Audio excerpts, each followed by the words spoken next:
Elijah of Buxton, Chapter 4, Kidnappers and Slavers, page 53. I loaded all my fishing tools up, threw the stringer of fish over old Flapjack's rump, and started riding back to the stable. 'Tweren't long afore the steady rocking of the mule had me wondering if I should sleep or think. Thinking one now, because I was still mighty sore about having only 6 fish. I couldn't figure out exactly how the preacher done it, but something with this tithing business stank real bad. And that had got me thinking that lots of what the preacher did weren't right. I'd heard Pa call the preacher a jack-legged man of the Lord once when he didn't know I was listening. I couldn't ask Pa what that meant without him knowing I'd been eavesdropping on grown folks' conversation. But I was catching on, and it weren't a good thing. Then, lots of other things the preacher did came rushing into my mind, like him promising again to let me shoot that mystery pistol. We'd gone out 2 times before, and I still hadn't even touched that gun. The first time he'd ran out of bullets, when it came time for me to shoot it. And the second time, instead of shooting that silver-plated pistol, he gave me an old rusty one to fire. It got so hot after I shot it twice that it burnt my hand and I throwed it down. All that did was make me want to shoot that mystery pistol off even more. Folk did lots of speculating on where that gun came from, but that was about the only thing the preacher didn't do a whole lot of talking about. I got real disappointed when he finally did tell Mr. Polite, because instead of telling one of his usual interesting truth stretchers, he came up with the same story near about any dull child would have. He said he found it in the woods. That disappointed me. Because if the preacher put his mind to it, I knowed he could have come up with something a lot more exciting than that. The first gun showed up in his hands about 3 years ago when I was around 8.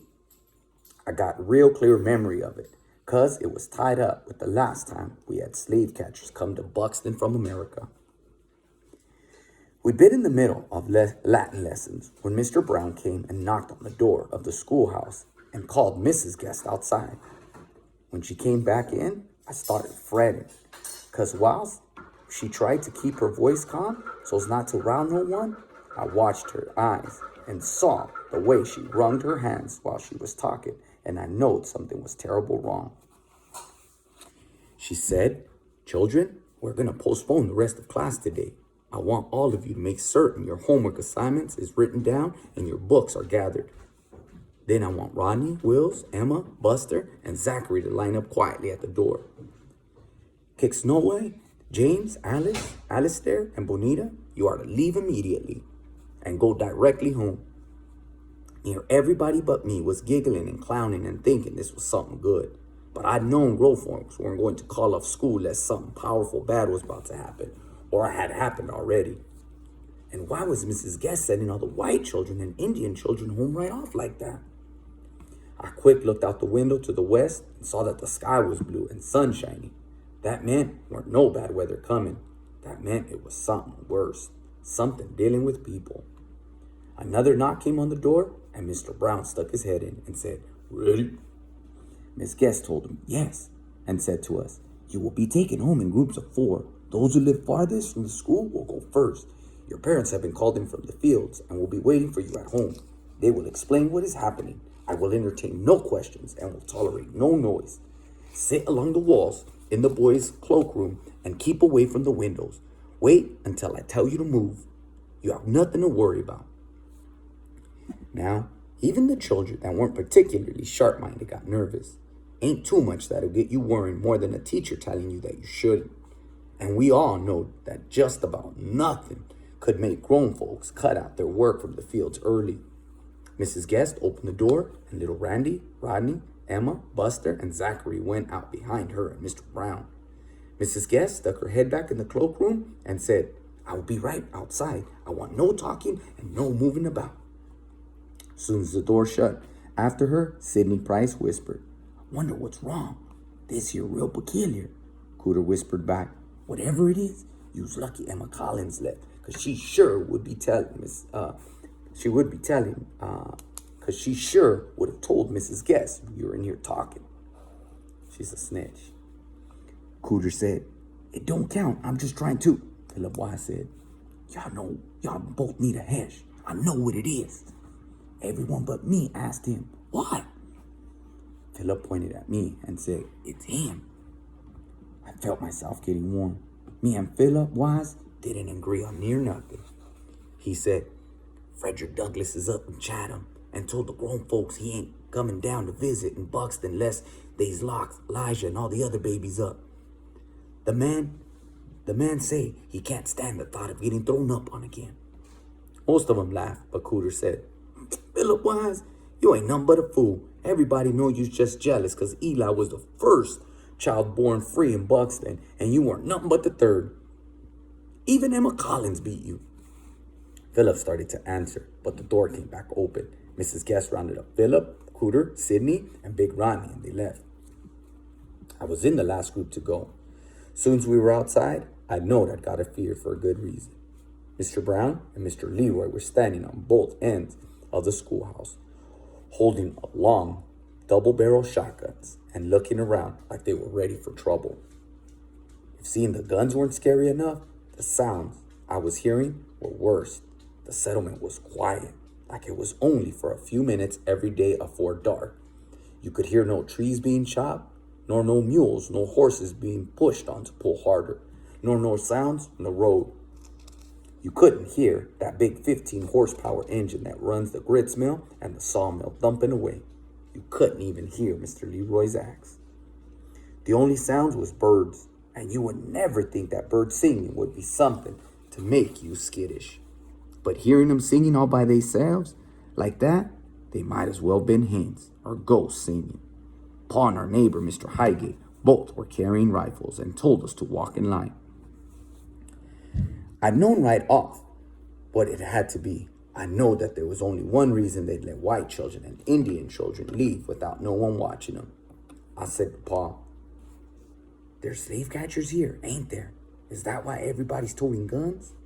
Pa said, don't fret, son. We just being cautious. Ain't no one seen nothing for sure yet. Pa told me that one of the settlement's white friends from Chatham had come busting in on horseback and warned that there were 2 American scallywags with pistols and shackles and chains asking questions about the best way to get to Buxton. We all looked across the fields and watched the edge of the woods, fearing that the American kidnappers were going to come out firing, trying to snatch someone into slavery. A little ways from home, the preacher came running at us, holding on to a long, sharp blade from off a scythe. He said to Pa, I heard there were 2 of them. I'm going to go check out. Pa said, hold up, Zeph. They were supposed to be up in Chatham. That means they don't come from the north. Besides, you should be out there without no gun. Someone with a firearm should go with you, the preacher said.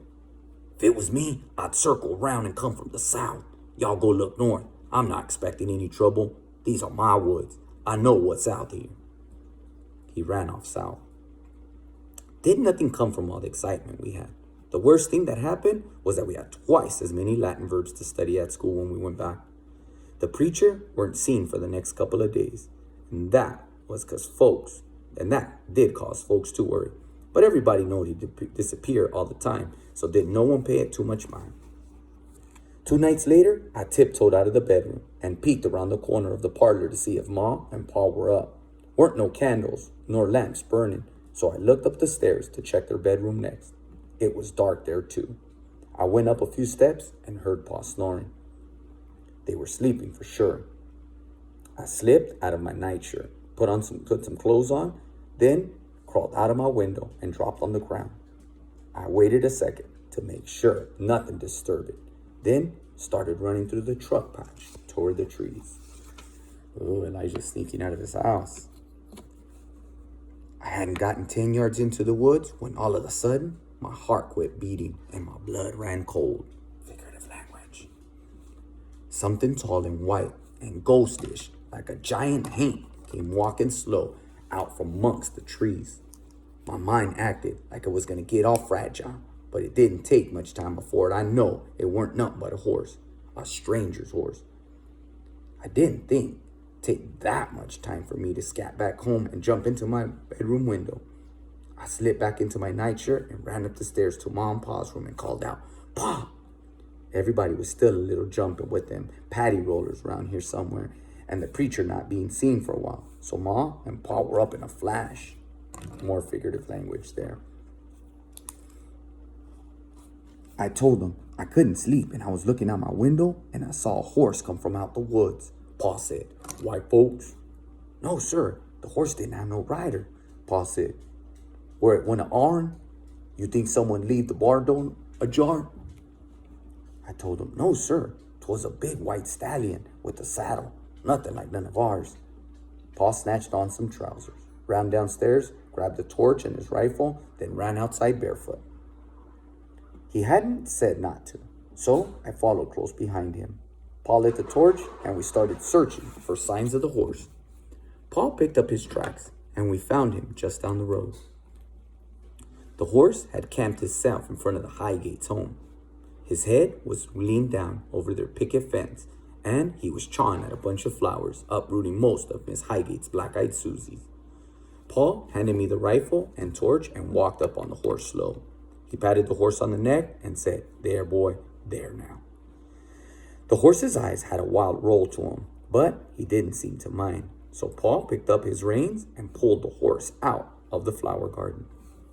I pointed at the horse's haunch. "Pa, look, he's hurt." A big patch of dry blood was all over the horse's right-hand flank. Pa checked the horse over good. He even pulled the saddle off and said, "Ain't him, but somebody's done bled bad here." Pa gave me the horse's reins, then went over to Mr. Highgate's door and knocked loud. Mr. Highgate's window rose up and a shotgun poked out. "Who there?" "It's me, Theo. Come on out. There's a horse, ain't got no rider in your yard. Maybe someone's afoot somewhere." Pa and Mr. Highgate stirred everyone, and they lit torches and searched high and low, but didn't come up with nothing or no one. The next morning, since his hand got hurt at the sawmill and he can't work, Mr. Highgate took the horse and saddle to the sheriff in Chatham so that no one would say we stole him. Some of the white people around here are always trying to blame everything that goes bad on settlement folks, and we weren't looking for no trouble. 3 days after that, the preacher showed back up with that fancy holster and the mystery pistol. After a while, he told Mr. Polite he'd found them whilst he was out in the woods near the river. He said he went into Chatham to see if the gun belonged to anyone there, but it didn't. So he was laying claim to it at his own. People had a hard time believing the preacher's story. They said someone might find a white man's pistol that had bounced out of his saddle or his jacket or his holster, but it weren't likely they'd find a pistol and a holster all together. They said about the only way to get a white man away from his gun and holster was to take it off of him whilst he was at rest in his coffin. Ma was right when she said people that used to be slaves love to talk. 'Cause soon after that, folks started prettying up some of the wildest stories you could think of about why that horse came to Buxton. Stories started getting told that the preacher had stoled up on one of those white men with a blade from the sky and slit their throats and cut them into chunks and throw their earthly remainders into Lake Erie. They said there'd been 2 white twins from America riding around Chatham on 2 white stallions whilst toting 2 of the fanciest pearl-handled silver-plate pistols, just like the one the preacher said he found.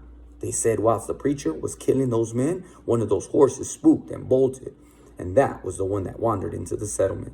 Then they said the preacher rode the other white stallion to Toronto and sold it, and the second pistol in the market there. I thought this weren't nothing but gossiping and story pretty eaten up in. The way I figured, if the preacher had took the guns from those men, how come he only said he found 1 pistol? That don't make no sense. That don't make no sense at all. It's mathematics, and I ain't real partial to that. But it seems to me that as much as he enjoyed showing off 1 gun he'd have enjoyed showing off 2 of them twice as much. And everybody know it would be near impossible for the preacher to keep a story as rousing as that to himself.